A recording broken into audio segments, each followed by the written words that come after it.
ଯେମିତି ବୃକ୍ଷ ଚାରାର ବୃଦ୍ଧି ପାଇଁ ଶୀତ ଗ୍ରୀଷ୍ମ ବର୍ଷା ତିନୋଟି ଯାକ ଜରୁରୀ ଅଟେ, ସେମିତି ଆମର ବିକାଶ ପାଇଁ ସୁଖ ଦୁଃଖ ଆଉ ସଂଘର୍ଷ ତିନୋଟି ଜରୁରୀ ଅଟେ।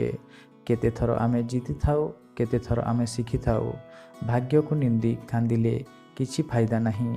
ଏହା ଭାବ କି ଦୁନିଆରେ ଯେବେ ସବୁକିଛି ବଦଳି ପାରେ ତ ଭାଗ୍ୟ କାହିଁକି ନୁହେଁ? ପରମାତ୍ମା କେବେ ଆମର ଭାଗ୍ୟ ଲେଖନ୍ତି ନାହିଁ। ଜୀବନର ସବୁ ପାହାଚରେ ଆମରି ଭାବନା, ଆମର ବ୍ୟବହାର ଆଉ ଆମର କର୍ମ ହିଁ ଆମରି ଭାଗ୍ୟ ଲେଖିଥାଏ। ଏହା କଲିଯୁଗର ତିକ୍ତ ସତ୍ୟ ଅଟେ। ଆଗରୁ ଆୟୁରେ ବଡ଼ ଲୋକଙ୍କ ସମ୍ମାନ ହେଉଥିଲା, ଆଉ ଆଜି ଆୟରେ ବଡ଼ ଲୋକଙ୍କ ସମ୍ମାନ ହେଉଛି। ଏକ ଭଲ ଜୀବନ ଜୀଇଁବା ପାଇଁ ଏହା ସ୍ୱୀକାର କରିବା ଜରୁରୀ ଅଟେ କି ସଭିଙ୍କୁ ସବୁକିଛି ମିଳେ ନାହିଁ। କେହି ଜଣେ ଭଲ କହିଛନ୍ତି, ସବୁକିଛି ମିଳିଯିବ ତ କାମନା କାହାର କରିବ? କିଛି ଅସମ୍ପୂର୍ଣ୍ଣ ଆଶା ହିଁ ଜୀଇଁବାର ମଜା ଦେଇଥାଏ।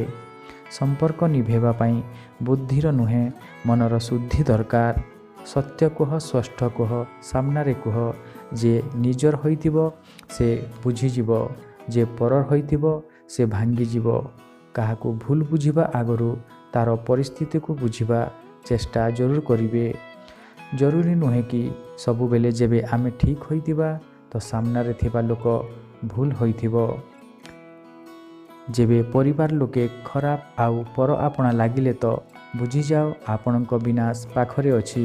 ସେଥିପାଇଁ ସବୁବେଳେ ପିତାମାତାଙ୍କ ସମ୍ମାନ କର, କାହିଁକିନା ଯେବେ ଖରାରେ ପିତା ଜଳନ୍ତି, ଚୁଲିରେ ମା ଜଳନ୍ତି, ତେବେ ଯାଇ ଘରେ ସନ୍ତାନ ପାଳିତ ହୁଅନ୍ତି। ନିଜ ଜୀବନରେ ଦୁଇଟି ଲୋକ ଜରୁରୀ, ଗୋଟିଏ କୃଷ୍ଣ ଯେ ନ ଲଢ଼ି ଜିତକୁ ସ୍ଥାୟୀ କରିଦିଏ, ଆଉ ଗୋଟିଏ କର୍ଣ୍ଣ ଯେ ହାର ସାମ୍ନାରେ ଥିଲେ ମଧ୍ୟ କେବେ ଛାଡ଼ିକି ନଯାଏ।